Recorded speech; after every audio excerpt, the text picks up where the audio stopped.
El intercesor, capítulo 18. El voto de Nazareo. El camino de intercesión del señor Howells tomó ahora una precisión nueva y comenzó a ascender de forma extraordinaria. Los casos difíciles por quienes se le llamó a interceder de nuevo eran todos del pueblo y habían estado bajo su influencia personal, pero no conocía al hijo del señor Gossett y probablemente nunca lo conocería. No tenía medios para ejercer influencia sobre él, a no ser a través del trono. El Señor le dijo: «Este será el caso que probará tu intercesión». Era evidente que el Señor había estado preparando a su siervo para lograr una posición mucho más alta de lo que él se había dado cuenta. Por esta razón sería sacado de su trabajo entre los hombres para tratar solamente con Dios. La petición se definió claramente, pues la anotaron en una tarjeta, firmada tanto por el señor Gossett como por Rees, y ambos retuvieron una copia de dicha tarjeta. El señor Howells consideraba esta como una de sus posesiones más valiosas. Al regresar de Londres, como parte de su permanencia, fue llamado a orar de rodillas por 3 horas cada noche, de 6 a 9, después de haber vuelto de la mina. Vio cómo el Señor lo estaba preparando para esto cuando unas pocas semanas antes tuvo que entregar el liderazgo de la misión a su amigo.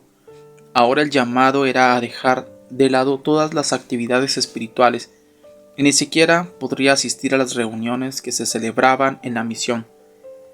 Debía leer toda la Biblia de rodillas, que en realidad era la forma en que siempre lo hacía, y el Espíritu Santo sería su maestro. Me tomó tiempo aprender a estar quieto delante de su presencia, dijo. Había estado tan acostumbrado a predicar que cuando recibía alguna nueva luz sobre la palabra estaba listo para predicar, aunque en el momento no hubiera a quien predicarle. Tenía que contenerme todo el tiempo. Las condiciones iniciales para la permanencia fueron: primero, tener 2 comidas al día; segundo, vivir en actitud de oración, lo que implicaba estar sin sombrero; tercero, abandonar todo trabajo exterior en la misión y no ir a ningún culto; cuarto, de 6 a 9 cada noche debía orar de rodillas, 2 horas leyendo la palabra y una esperando delante de Dios. Él sabía que había otros lugares de permanencia, pero aún no los conocía. Esta vida era realmente distinta de la que había vivido hasta ahora, una vida oculta, después de años de actividad. En vez de tener comunión con los cristianos, sería solamente con el Señor. Ni siquiera se le permitió contar a los suyos o a sus amistades que había tenido que entregar la misión a su amigo y que por elección propia había entrado en este sendero de intercesión. Así que se difundió el rumor de que algo lo había desilusionado en su visita a Londres y lo había hecho abandonar la misión para nunca más asistir a un lugar de adoración. Al principio sentía que no podía obtener de la vida oculta el mismo gozo que tenía en el trabajo activo. Le parecía una gran tragedia el estar recibiendo tanta luz en la palabra y no poder compartirla. Hasta tuvo la idea de que Dios nunca le permitiría predicar de nuevo. Otra desventaja era que en las noches no podía orar con la facilidad que lo hacía en las mañanas. Los acontecimientos del día se quedaban en su mente y al principio se le hacía difícil deshacerse de ellos. Decía: aunque estemos lejos de otros, es muy difícil silenciar las voces del ego. Pero después de un tiempo el Señor me llevó al lugar donde al momento en que cerraba la puerta a las 6 en punto dejaba el mundo afuera y tenía acceso a la presencia de Dios. Era una comunión perfecta. El Señor le dijo luego que debía estar dispuesto a ser llevado por él a cualquier posición que los profetas o los apóstoles tomaron. Vi cómo fue descargada sobre Ezequiel la iniquidad de la nación, dijo, pero no sentía miedo de ser probado en cuanto a comida como él lo fue. Tampoco temía a Jeremías, pero sí a Isaías. Nunca hubo un profeta como aquel hombre. Fue un hombre de calidad y uno de los mejores escritores. Vi cómo lo había humillado el Espíritu Santo en el trabajo que lo llamó a hacer, en Isaías 20. El único consuelo que tenía era que al comenzar a leer desde Génesis, pasarían como 2 meses antes de la llegada a Isaías. Pero mucho antes encontré algo más a lo que no pude escapar. No había sido probado en el Génesis, pero llegué al número 6, 2 al 6, que dice: el hombre o la mujer que se apartare haciendo voto de nazareo, durante todo el tiempo de su voto no pasará navaja sobre su cabeza. Será santo, dejará crecer su cabello. No se acercará a persona muerta. El Espíritu Santo me dijo, debes vivir así durante el periodo de esta intercesión. Si tu padre o madre mueren, no te les acercarás, y por ninguna razón uses navaja. Le dije al Señor que sería mucho mejor morir que hacer eso. Yo tenía 30 años de edad y era uno de 6 hermanos quienes habían vivido todas unas vidas muy respetables. Sabía que en casa nunca se me permitiría tal cosa. El no usar sombrero era difícil, pero esto era 1000 veces peor. Sabía que todos los que se dejaban crecer la barba se la recortaban por lo menos cada semana, pero un nazareo no puede tocar su cabello o barba.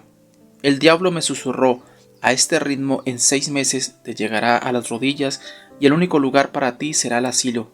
No estaría tan mal si te fueras al asilo tú solo, lo peor será que contigo te llevarás a tus padres. Le dije al Espíritu Santo que no sabía de nadie quien hubiera sido llamado a hacer tal cosa en esta generación, y cómo podría hacerlo yo, pero como siempre él insistió en llegar a la verdadera razón para mi falta de voluntad. Las excusas nunca serían válidas para él. Dime la verdad, dijo, ¿por qué no estás dispuesto a andar como Samuel y Juan el Bautista? Respondí, debido a mis padres. ¿Quieres que les lleve a la tumba o a un asilo? En realidad pensé que esta era mi razón, pero el Señor me dijo, pon a tus padres en la cruz. Cuando yo, la mayor víctima que el mundo jamás ha conocido, colgaba de la cruz, mi madre estaba entre la multitud mirando. Dime la verdadera razón por la cual no estás dispuesto a hacerlo. Entonces le dije, la verdadera razón es el qué dirán, es demasiado para mí. Exactamente, y esa es mi razón para que lo hagas. Si no hay mundanalidad en ti, ¿cómo puede influenciarte el mundo? ¿Puede el mundo influenciar a un muerto? Serás un nazareo hasta que todo esto sea quitado de ti, también agregó. ¿Acaso no es la barba más natural para un hombre que el afeitarse? Tuve que admitir que lo era, pero le dije al Señor, me fue muy difícil llevar vagabundos a casa, pero que yo sea un vagabundo, sé que mis hermanos no querrán convivir conmigo. Déjame ir a hospedajes, pero me respondió no, debes pasarlo en casa. Antes de obtener esta posición, debe ser quebrantado todo afecto natural, cada lazo tierno, hasta que las almas de los demás lleguen a ser para ti como las de tus seres queridos. Sabía que tendría que hacerlo, pero necesitaría su ayuda. ¿Cuánto la necesitaba ahora? Tenía unos pocos días de gracia antes de que sus familiares o el mundo exterior notaran la ausencia de la navaja. Debía prepararse para el efecto que causaría sobre ellos. Todo esto estaba sucediendo solamente unas pocas semanas después de las aparentes perspectivas para su vida por medio de la invitación a Londres.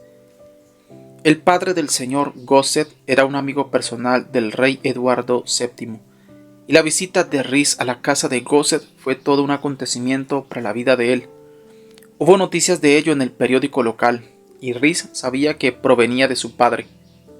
Era absolutamente correcto que la gente viera que una persona con el Espíritu Santo podía estar en compañía tanto con señores de alta sociedad como con vagabundos.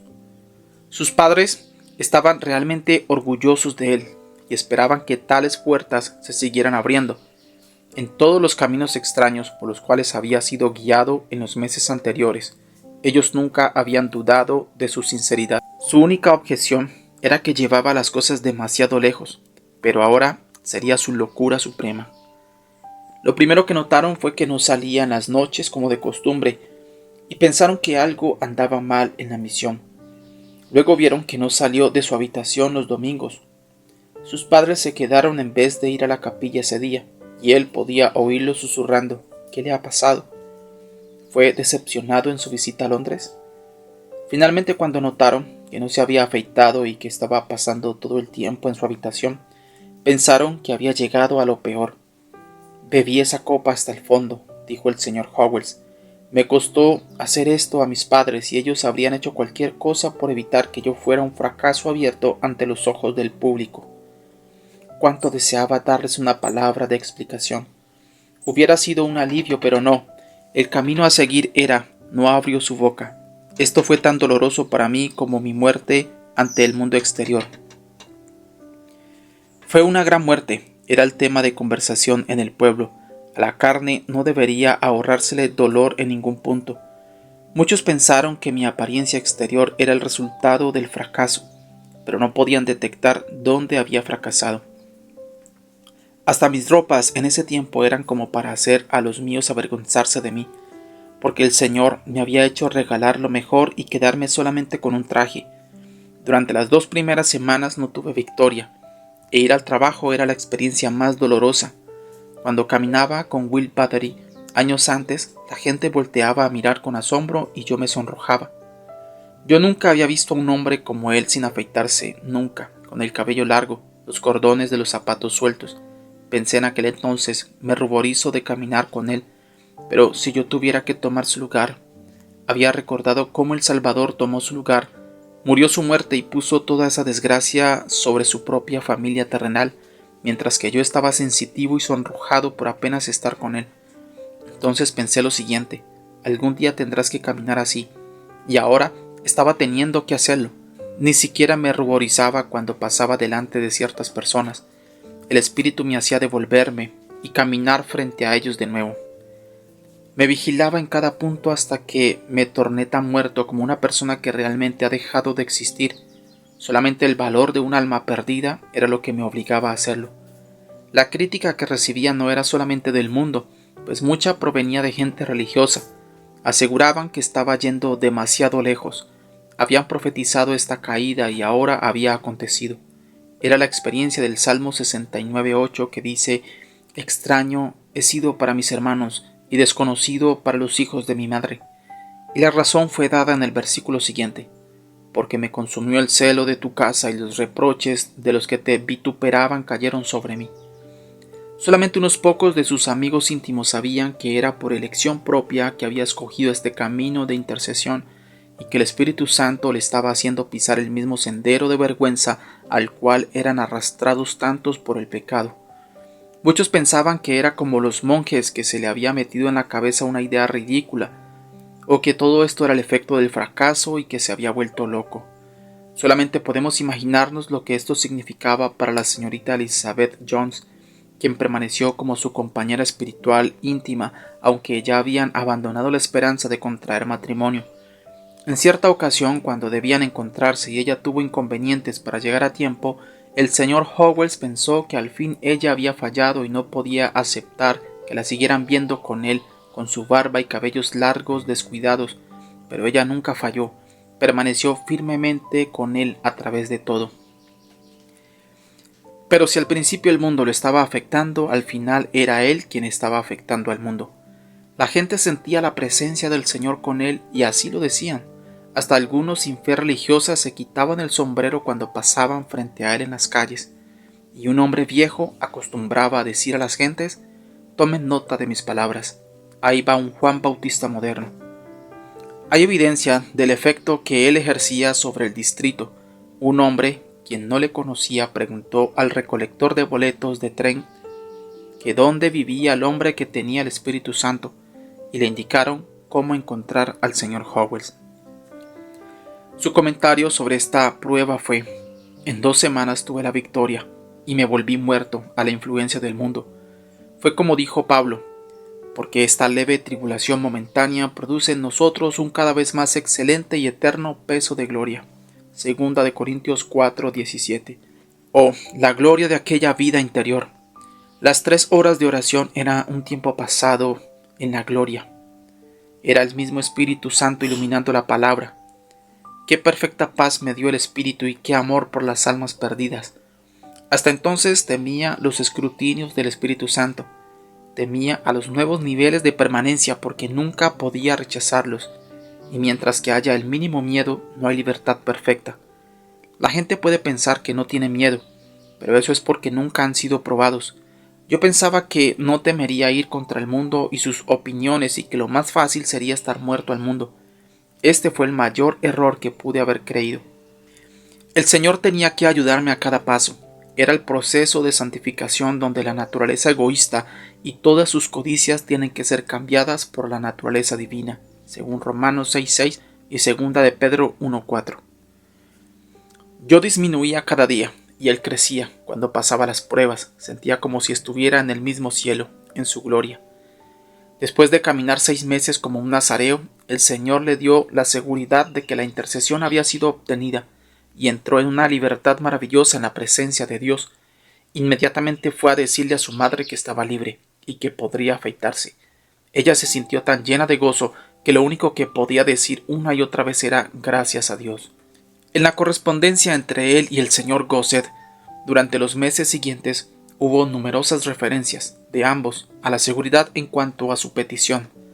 Las únicas indicaciones inmediatas a su respuesta eran que el hijo cambió su forma de vivir, cumplió su término y abandonó el ejército yéndose al Canadá como granjero. No fue sino hasta que pasaron 12 años que el señor Howells recibió la noticia acerca del resultado pleno de la intercesión. Llegó una carta del señor Edgar Faithfull, secretario de la Misión General del África del Sur, escrita el 3 de agosto de 1921 desde la ciudad del Cabo, y decía: Mi querido señor Howells, habrá usted oído de la muerte del señor John Gossett el 12 de marzo pasado. Después de estar enfermo durante una semana con pulmonía, sus últimas palabras fueron: el Señor ha venido. El señor Pirouet recibió la noticia del hijo de él, Ralph Gossett, quien nos habla de su propia conversión. Un evangelista había estado teniendo reuniones a las cuales fueron él y su esposa. El hombre habló sobre el hijo pródigo y las palabras, volviendo en sí, se clavaron en los oídos de Gossett. Al día siguiente, cuando estaba arando, estas palabras lo obsesionaron. A los pocos días, él y su esposa se pusieron de pie en la reunión y testificaron: Esta es una gran noticia, y sé que estará feliz de saberla. Creo que usted ha pasado tiempo orando en forma definitiva por él, hace años, y puede tener la seguridad de que su oración ha sido respondida. Creo que Ralph Gossett está de granjero en algún lugar del Canadá.